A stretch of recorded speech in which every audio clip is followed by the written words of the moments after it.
Hello বন্ধুরা, this রাজি welcome to another brand new video. তো আমি এখন কথা বলবো আমাদের অপু বিশ্বাস ম্যাডাম নিয়ে।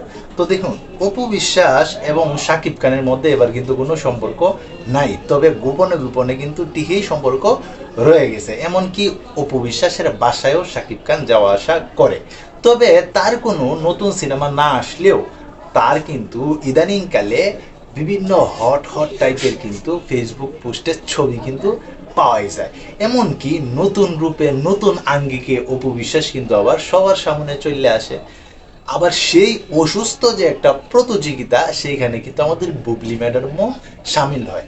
অপু বিশ্বাস যখন ফটোশ্যুট করে তখন আমাদের বুবলি ম্যাডামেরও ফটোশ্যুট করতে মন চায়। তবে তারা যে 203-এর জগরা, এই জগরা যে কখন থামবে আর কে থামাইতে পারবে, এটা কিন্তু আমার বোধগম্য হয় না।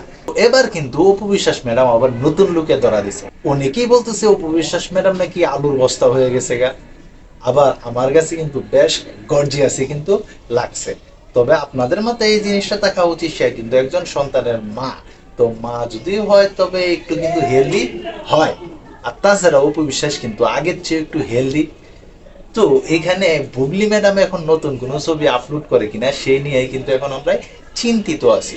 তাছাড়া শাকিব খান তো এবার আর দেশে নাই, আমেরিকা আছে। তো শোনা যাইতেছে বুবলি ম্যাডাম সে আমেরিকাতে যাবে। তো এই জিনিসটা নিয়ে আবার আমাদের কোন বিস্ফোরক যে এক মন্তব্য করে আমাদের এই যে অপু ভাবি, মানে আমাদের কিং খান মেগাস্টার শাকিব খানের সাবেক ওয়াইফ, মানে এখনো হয় নাই তবে হওয়ার পথে আর কি, যাই হোক। তো এই যে অপু বিশ্বাসের ছবিগুলা দেখে তোমরা কার কি মতামত অবশ্যই কিন্তু তোমরা কমেন্ট বক্সে জানাতে পারো। তাছাড়া তোমরা যারা এই ধরনের ভিডিও দেখতে পছন্দ করো অবশ্যই চ্যানেলটাকে সাবস্ক্রাইব করে পাশে থাকতে পারো। তো এই ছিল এখন মতো ভিডিও। তো সবাই ভালো থাকবা, সুস্থ থাকবা, হ্যাঁ কাছের মানুষটা ভালো রাখবা। ধন্যবাদ সবাইকে, আল্লাহ হাফিজ।